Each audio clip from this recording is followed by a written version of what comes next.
And I talk about this a lot with CEOs and salespeople. It's in my book, the three Ps, which is professional, polite, persistence, having a definite purpose, controlling your power positive thinking, and overcoming rejection with the three Ps. That is a pure recipe for great things in life. Welcome to the My Future Business Show, where we get you in front of your best audience and keep you there.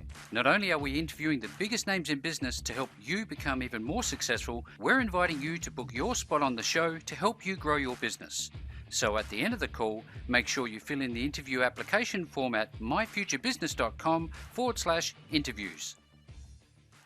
Hi, and welcome back to the My Future Business Show. As you know, my name's Rick Nuske. I've been receiving some wonderful feedback from you. It's been just absolutely amazing. Thank you so very much. It means the world knowing that the show is making a difference. And on today's show, I'm with the wonderful Mr. David Rose. How are you, David?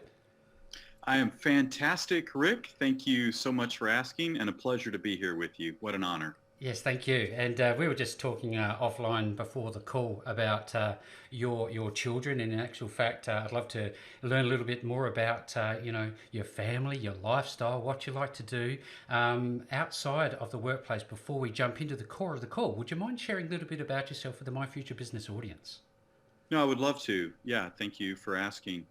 Certainly, a work-life balance is crucial to the happiness factor, Hmm. and my family really accounts for that. I'm very blessed to have a beautiful wife, Angelica, Hmm. and also two wonderful children. My son, Chancellor, who just graduated from college this past May. Excellent. He's worked for the family business his pretty much his entire life. We decided he would step out after college and work out for a publicly traded company to get a flavor for that, which he does. And then I Hmm. have my wonderful daughter, Alexandrina, who goes by Sasha, who is 6 and speaks Russian and English. So she has daddy. Daddy is wrapped around her finger willingly, Rick. I can only imagine, David. I can only imagine. David, where are you located? So Dallas, Texas has always been home, although I've traveled quite a bit and lived in other places for project that'll usually last anywhere from 3 to 6 months. I have an office in Plano, Texas, for the U.S. headquarters, and an office in London, facing the London Tower Bridge, which is really our headquarters for European operations for Sea-Level Global. Fantastic. Thank you so very much for sharing these insights. I think they're important, but just as is your entrepreneurial journey, because that is a very much a hand in glove fit for the My Future Business audience, David. They're usually startup entrepreneurs or existing small to medium sized business owners who are looking for that little bit of insight, that little bit of help, if you like, that will give them that next thing to focus on, that little bit of push to take that next step. Now, I'm reading through your bio, Dave, and it's wonderful. It's so rich. It's got so much in there. But I think if we go way back, way back, when you started working as a full-time service gas station attendant and starting to study human behavior, that's fascinating. Could you share that with the My Future Business audience? Sure. Well, yes, probably one of the greatest platforms I've ever had in life was the opportunity to work with my father, who owned a Texaco gas station in Dallas, Texas, in a very interesting location in Dallas. It was one of the highest producing gas stations in the Southwest United States, but it had really a combination of the elite, the three percenters of Dallas coming in, as Hmm. well as middle class, upper class, a more struggling lower class, as well as the seedy underbelly of Dallas. And that's where, at a very young age in elementary school, my father started taking me to work by his side, and I absolutely loved it, learning how to make change out of a cash register in the 1970s, giving away a little bit of my age, in the 1980s, that didn't tell you the amount of change to make. But that was really where I began to study folks and also take a lot of wonderful lessons from my father, who, well, his time on earth, I would say he was probably the best mentor I ever had and one of the funniest people I've ever known, in fact. Wonderful.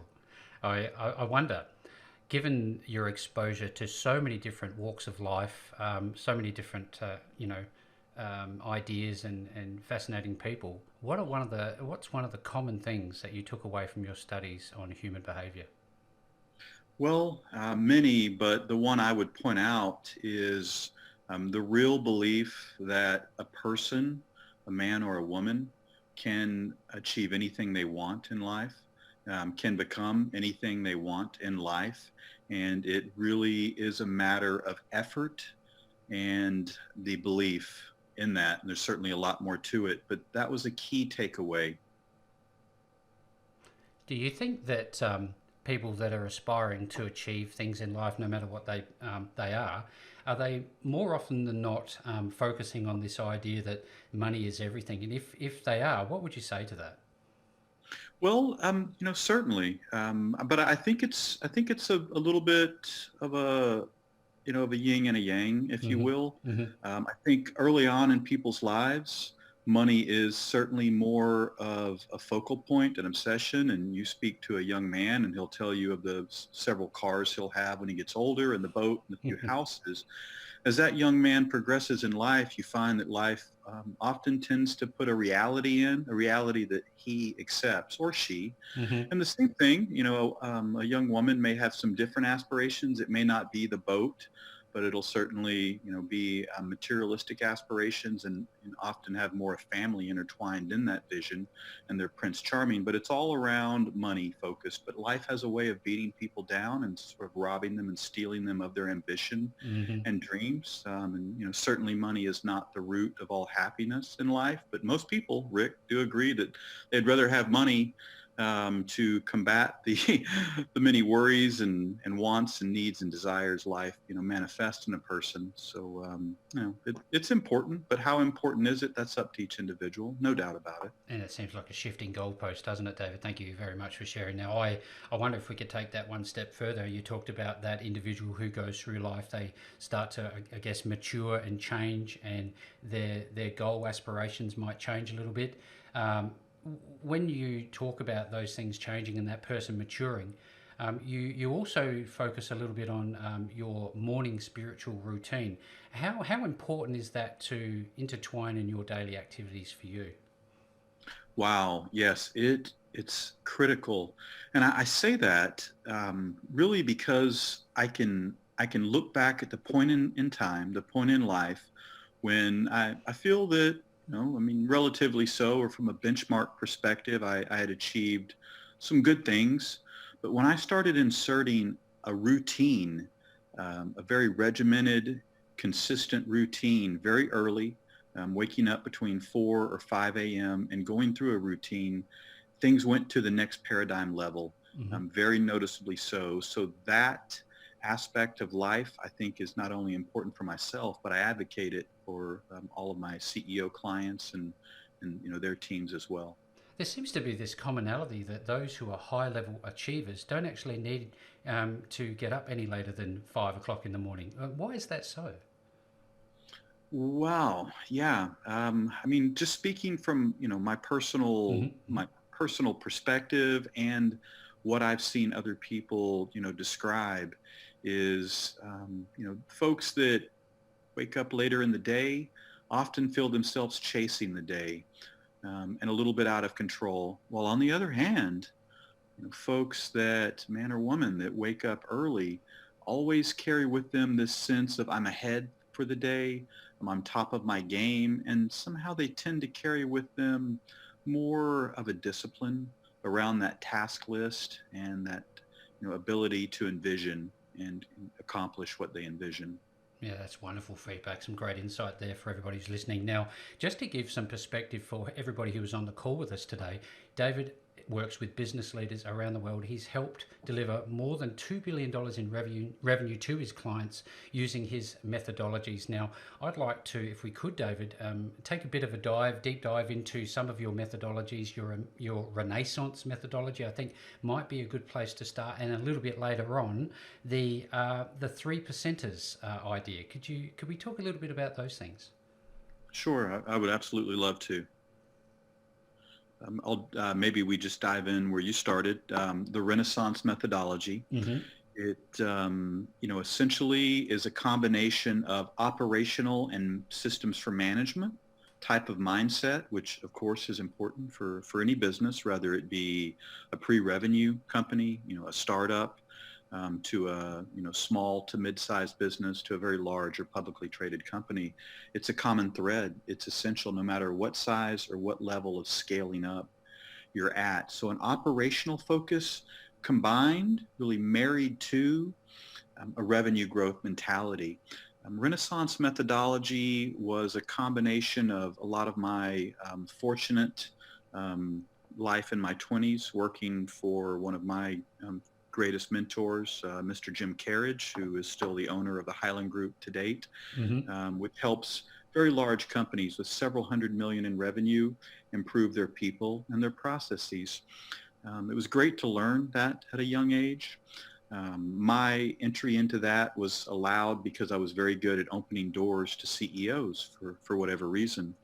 So having learning operational management consulting, but having a passion for revenue growth, business development, over time, I've developed my own methodology. Call it Renaissance. In short, it's re-engineering the go-to-market plan, energizing the people and getting buy-in for that plan, Hmm. nominating the champions to carry it out, apply an integrated selling service, which is essentially the lead generation, Hmm. then accelerating the plan in full-blown implementation, negating the barriers because all plans know what types of barriers are coming and are prepared for those that are a surprise in terms of barriers. And those are often around the people and process and pushback, especially to accountability.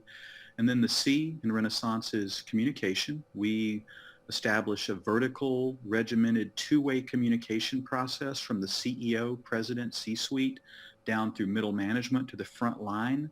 But the secret is also carrying that communication out to the prospects and customers through things of voice of the customer and net promoter scores. So communication is key. And then E in Renaissance is evolve. We evolve through metrics. We use a theory of accelerants, which I've developed. It's now in the Library of Congress on how to structure people together, Rick, and really hold them accountable in the Hmm. business development and operational realm on anywhere from 5 to 10 mission critical tasks they can be responsible for, and also hold them in a team accountability for 5 to 10 metrics, which they perform, again, in a team setting. So the theory of accelerants is really part of the glue that holds Renaissance methodology together. And, I would candidly say many people go to CEOs and Rick, they raise their hand and they say, me, I can help you, Mr. CEO or Mrs. CEO. And Renaissance has been our methodology, which has shown leaders around the globe that, we don't make it up as we go, but we do customize an approach. And in essence, it builds what we call a revenue engine, anywhere from 9 to 10 engine components up to 14 components. We customize that using our theory of accelerants and this modes to market analysis that we developed to get at least 7 different modes, which are the touch points to the market, the Hmm. decision makers. Companies don't write checks in B2B sales, but people do. Certain Yeah. specific people inside of a company Imagine do. that. And they're the market. So that's the modes to market. It takes a little while, but we'll get 7 of those modes working. Hmm. Um, we generate by finding more decision makers, touch them more through content, relationship building, establish more sales meetings, sell more effectively, and follow up. And Renaissance is a bit complicated. It takes anywhere from 2 to 3 years to implement in companies, and we Hmm. work in every type of industry imaginable. But it's our passion. We absolutely love it, and we've been doing it since 2001. Thank you again for sharing, David. I wonder, we talk a lot on the My Future Business show about simplifying processes, and you mentioned this can be quite complex. How do you help your clients eat the elephant, as it were? Ah, yes. So that's a fantastic question. And smaller companies that engage us um, get scared early on. And so many CEOs and presidents have said, "Oh, wow, maybe this is more than we can tackle. Hmm. It sounds like a big elephant, and I don't think we can eat it." Using your analogy. And that's where it's no need to be scared. This is very scalable. At some point in time, any organization will say, you know what? we should probably start to identify more of the buyers in our market and use that as a metric. But there's no need to wait on that. You can take small bites of that elephant at a time. And whether it be, hey, we're adding 10 or 100 identified buyers each day, or even one, it's fine. But as long as you're doing it, we build a CRP, a consistent, repeatable process for this to scale it. It's a phrase I love saying. I Hmm. coined it. Hmm. Most people have heard of CPR, and they say CPR saves lives, which it does. However, in business, CRP, consistent, repeatable processes, save and grow businesses. I just did this for a company under $50 million in revenue that had 4 years of declining revenue, not looking good. In under 2 years, we applied these principles, and they were very scared at how to do this. So we took small bites of the elephant at a time, turned around the decline in under 12 months, right about 10 months, started an incline in growth, and by year two had applied an additional $40 million in revenue growth Wow. to a mid-sized company. Quite incredible. But initially, it felt overwhelming, like an elephant they couldn't eat. Yep. But we just scaled it out in small pieces with small goals and small quotas, all building consistent, repeatable processes was the secret to really the madness. I love this because as a former quality manager myself, I love systems and repeatability and this idea of continual improvement. Where in this renaissance process do you embed this idea of we can incrementally improve what we're doing as we're doing it for your clients? Oh yes, that's in the very start. The R of Renaissance is re-engineer the go-to-market plan, which Hmm. includes management. We embed it from that moment because that has a lot to do with not the overall strategy, but the go-to-market strategy. So we create the metrics. We look at the budget, the resources, the people at play, and if there's a small handful of people or several thousand people, we create metrics and goals that align to the resources available. So it starts in the very, very beginning Hmm. and very scalable. And it's measured in the E in Renaissance, the evolution, the evolve through metrics. We hold it all together by putting scoreboards in place on a daily basis that come out in the form of electronic announcements. And we also have big screens up in all the facilities of a one location to many locations, which create a team competitive drive. I like to call it um, cooperation and competition really merge together. So co-opetition, as some people call it. And that's how we really go about performing that. From the start until the end, everything is measured. And as we build more components, we can evolve those numbers to be larger quota, larger goal. Hmm. Hmm. Do you find that the Renaissance process is good, better in a manufacturing environment, or is it customizable to any type of industry? Really good question. And the irony is that although I really formed a lot of the operational methodology from manufacturing environments with my days back with Jim Carriage at the Highland Group, Hmm. those were very manufacturing, process-oriented types of companies. However, I built the methodology to evolve into any type of industry and to include the revenue, the marketing and sales business development focus. So it's diverse. It can be installed anywhere. And when I founded, I got to tell you, it was a lot of pressure, Rick. People said, hey, you're doing another business. You've never really done a consulting firm before. I'd had various other types of niche businesses, and I was advised and kind of bullied in the mentality of pick a niche, David. You got to pick a niche. You can't be all things to all people, which is true. But the niche that I picked, which proved itself to be good and successful in about 2.5, 3 years, was that we specifically work in business development for any type of company in any industry. And that Hmm. has common threads, whether you're an enterprise resource planning company, an aggregate concrete company, which we've worked with, or you're an accounting-based firm, whether small or publicly traded. It truly doesn't matter. It fits. Yeah, that's wonderful, wonderful feedback. I think we've got a wonderful opportunity to segue into your experience studying. You've done a 10-year global study. Could you tell us a little bit about that and its focus on rejection? Yes, it really evolved a little bit accidentally. I speak from time to time for business crowds and at trade shows, or I guest lecture in colleges. But I was asked to speak to an executive business crowd of a Fortune 100 firm.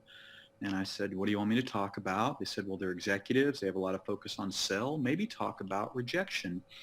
Well, I assumed I could just go online and look up the categories of rejection, Hmm. Rick, but that didn't really work out. I was hitting roadblocks. So I went to the library. Lo and behold, I wish I've always wanted to remember her name. I can't, but the librarian was classic appearance. She had the horn-rimmed glasses and a beehive hairdo. Uh, Wonderful. like just out of the movies. Yeah, And I yeah. asked her, yeah, I mean, it was shocking when I remember, I can just picture her face. I can see her too. Um, yeah. And I'm like, she's going to help me. This is the perfect person right here. I asked her that I want to find the categories of rejection to speak about overcoming in my speech. She went to the computer, no idea. We went to the Dewey Decimal System, no idea. We went to a couple of gentlemen librarians. She asked for help, nothing. I went to the University of North Texas, where I was on an advisory board, and I asked Dr. Sager, the dean, if he could help me. He had no idea. He whistled out of his office door down the hallway, and all these professors came in. I guess that's how they do it. They closed the door, and I felt kind of cornered as I explained what I was looking for, the categories of rejection. And one gentleman said, oh, you're looking for the typology of rejection, David. I said, I don't know what that is. He said, typology. It's the types of, man, the categories. Don't you Oh, of know? course. Yeah. And he said, well, he goes, I thought about that years ago, and it's never been labeled. It's never been really discovered or proven out that somebody's been able to say what the hundreds or thousands of ways to be rejected could fit into so many categories. Who knows? And I figured it would be easy to determine that. That was not correct. I did spend a few $100,000 and went to 22 countries of research and studies and surveys Wow. to determine this. And I can tell you definitively that there are 15 categories that all the ways to be told no or the sources of yes evolve from. And I'll give you one example which was very complicated. And I had a lady at a Ritz-Carlton hotel at an event I was at come up to me after I spoke, and she said, and I said, I'm working on this. I'm not there yet. She came up and she said, hey, I know one of the categories. It's love. If you don't make love one of your categories, you don't have it. I'll never believe you've done it. And I said, oh, wow, this is so timely. The last few years, we've been looking into love, but love is not the category. In fact, the category is likability. Likability is one of the 15 categories of rejection. We're sure of this. And she said, no, it's not. It's love. And I said, well, let me ask you, have you ever loved someone a great deal? Oh, yes, I have, she interrupted. I said, well, have you ever then maybe not loved them, maybe even felt a strong emotion such as hate? Oh, yes, I have, David, she said. I said, well, the category is not love, it's likability. And if you'll think of it in terms of a scale, and that can evolve from one side to the other, depending upon how much feeling and emotion you have into it. So we don't call it love, we don't call it hate, we call it likability. And for her, that was hard to grasp. Hmm. She walked off and she wasn't quite happy. But, our surveys and our studies have really proven, the professors that we've taken this to have really ratified this. But likability is the third category. Mind blocks, is one of the most detrimental categories and one of the hardest to determine. But a person's mind block can either stop them from trying or make them try haphazardly and fail. And mind blocks exist in our audience as well. Those are two of the 15 categories. And it became a passion, I would say, to uncover these because I know that rejection harms people a great deal, Rick. And the younger you are, the more rejection is going to dampen your trajectory Hmm. in life. I'm working, trying to now, through contacts with Sylvia Acevedo of the Girl Scouts organization in the U.S. to make this a badge for Girl Scouts, and we'd like to carry this on to the Boy Scouts as well. Make it a merit badge, a badge to be able to recite the 15 categories of rejection. But it applies everywhere. But for the purpose of my business, it's very relevant for executives and salespeople or anyone, really. Yeah, you brought up something, David, that sticks with my mind a lot in terms of the sales process. Um, when there is not a sale to be made, there is inherent within that a form of rejection that's going to come forth for the salesperson. Is there a process in your Renaissance methodology that helps you understand that there was never a sale to be made with someone? Yes, yes. There is such thing as a dead end. But first you want to understand category two, by the way, is decision maker. We found so many people don't get what they want because they're not with the decision maker. And um, even more, awful is sometimes they don't even know they walked away with rejection. And one example was, a young person, a 16-year-old, young man or young woman, they know if they should go to their mother or their father to borrow the keys to the car. They ultimately know where that decision maker is, or if they're joint decision makers, who has the best odds to say yes. That applies out in the world of sales. But even more so, even if you're at, I think to your original point, even if you're at a decision maker, there is a point in time when it's a dead end and you don't Mm-hmm. want to spend your time there. And we do address that. It's very important because capacity to sell, be successful, time is our most precious resource. Knowing how to be judicious with one's time and where to go get success is vital. Mm, absolutely. And all of this work, this study that you've done, has culminated in a book called Overcoming the 15 Categories of Rejection. Is that right? Yes, yes, it is. Fantastic. It hasn't been out very long. We've been fortunate, 17,000 copies so far. I was told that most books don't sell more than 10 copies and not to get my hopes up, and that if it would just be a platform to, sort of help our company evolve what we do, that would be a win. I've had high hopes for it because I really want it to help people. We'll start donating copies now through the proceeds and the profits of that, being able to donate lots of copies out to youth.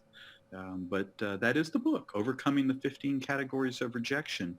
I always hope people will buy it directly from me, so that the proceeds can be helped more, turned around and Mm-hmm. used to donate other books to those in need by just Mm-hmm. going to my website, 15cor.com. But it's got a lot of feedback. I've had some people come up to me in tears and tell me that it's changed their life. And being the softy that I am, it usually makes me start crying. But I really want to help people. Yeah, no, that's a wonderful journey that you're on, and it's going to be a legacy, a positive legacy that you've left for everybody to learn from. So, for everybody's on the call, I also will make links back to that particular book. Now, I think this is something I promised a little earlier, David, was to talk about the three things the 3%ers do that makes them wildly successful. Could you tell us a little bit about that? Oh, yes. So it's something that I wrote recently. It hasn't published yet. Um, we're going to do some PR releases with it here real soon. Um, Frankly, it's probably one of the shortest articles I've put together.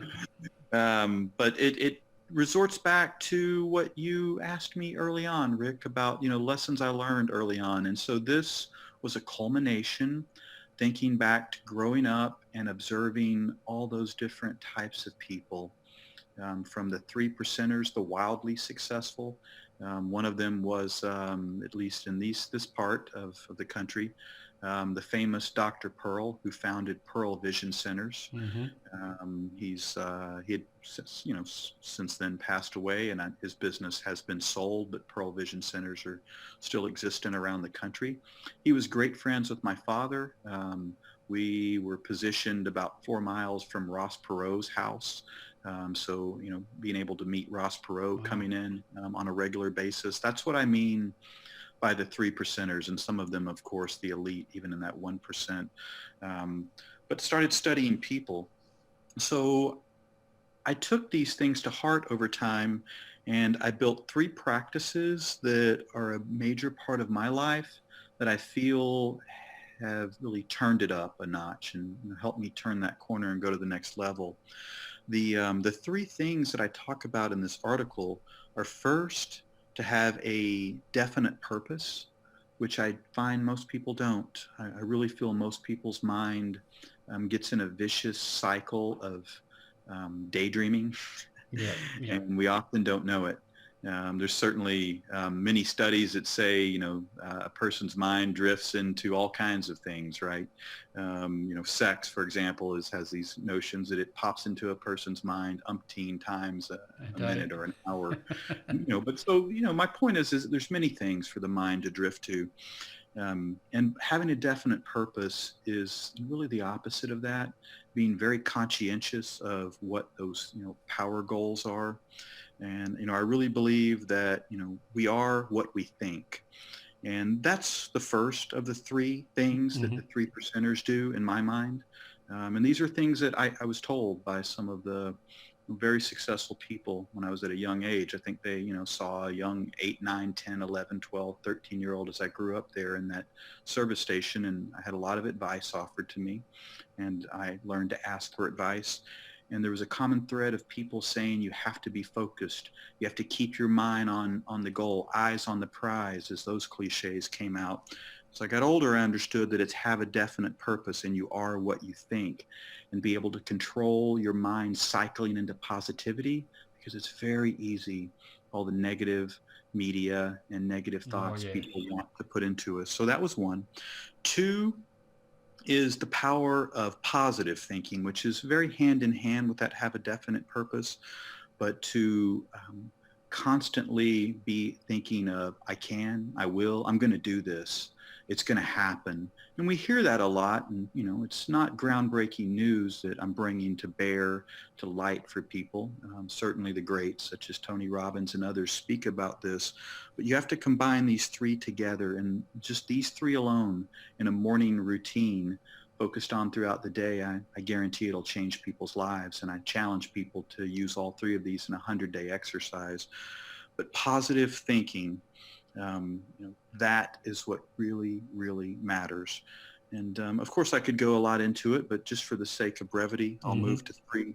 And I talk about this a lot with CEOs and salespeople. It's in my book, the 3 Ps, which is professional, polite, persistence, having a definite purpose, controlling your power, positive thinking, and overcoming rejection with the 3 Ps, professional, polite, persistence, always rebuttaling at least 3 to 5 times for something that you really want. That is a pure recipe for great things in life. And as simple as they sound, they're very hard to carry out on a regular basis. And that's why I've challenged people regularly, and in the article that publishes in May, to take a 100-day exercise on these, keep a diary about it, and then turn it back around and see your results in another 100 days after that, and then another 100 days. So 3 consecutive 300-day challenges of incorporating this into one's life is a game changer. And I've done this with CEOs and salespeople and people of all walks of life for many years.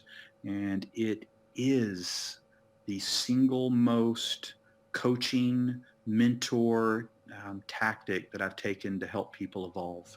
That's just some incredible insights. Everybody's on the show today. If you've just heard that and you want to learn more about this, David, where are people going to find you and your book? Yes, sure. So a couple of places, very easy. Um, I can be contacted through either one of these sources. The book website, which is www.15cor.com for 15 core, 15 categories of rejection. That's 15cor.com. Or the Clevelglobal website, which I do own a few different companies. Clevelglobal is the company that I'm actively engaged in. It's the company that helps businesses of any industry build their revenue engine through Renaissance methodology and theory of accelerants and the modes to market analysis. And simply www.c as in chief levelglobal.com, clevelglobal.com. And I would love to hear from people and would really love to help people. That's it. That's just such a wonderful experience that we've had on this show today, David. And for everybody who is wondering where you're going to find the links, it won't matter where you hear about the show. They will be nearby to the video under the post on YouTube. And on that, if you want to subscribe and get notified of the latest show that's coming up, go to youtube.com/myfuturebusiness. Click that subscribe button. Click that notification bell so you don't miss out on amazing calls like today's with David. David, it's been such a wonderful treat spending some time with you on the My Future Business show today. Thank you. Thank you so much, Rick. It's really a pleasure speaking with you. I really enjoy being here with you. Thanks for joining us today. If you enjoyed the call, then make sure to subscribe, leave a comment, share us with your friends, and book your spot on the show at myfuturebusiness.com/interviews. And if you're looking for solutions that will help grow your business, then visit myfuturebusiness.com/shop.